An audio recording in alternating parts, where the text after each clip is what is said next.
বছরের শেষ দিন অর্থাৎ 31st নাইট দিনটিকে স্মরণীয় করে রাখতে আমোদ ফুর্তির আয়োজন করে থাকেন অনেকে। কেউ বা আবার সারা রাত পটকা, আতশবাজি এমনকি ফানুস ওড়ান। ফলে বাজি পটকার উচ্চ শব্দের কারণে অনেক বয়স্ক ব্যক্তি এবং বাচ্চারা অসুস্থ হয়ে পড়েন।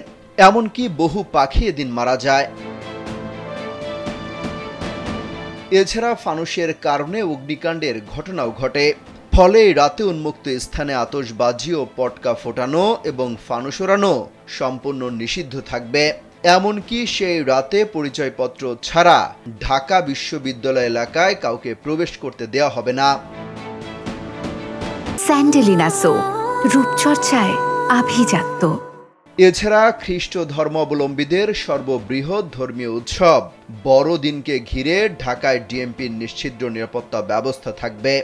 বড়দিন ও 31st নাইট উদযাপন সামনে রেখে ঢাকার নিরাপত্তা, আইন শৃঙ্খলা ও ট্রাফিক ব্যবস্থাপনা সংক্রান্ত সমন্বয় সভায় এসব সিদ্ধান্ত হয়েছে বলে জানিয়েছেন ঢাকা মহানগর পুলিশের গণমাধ্যম ও জনসংযোগ বিভাগের উপকমিশনার মোহাম্মদ তালেবুর রহমান।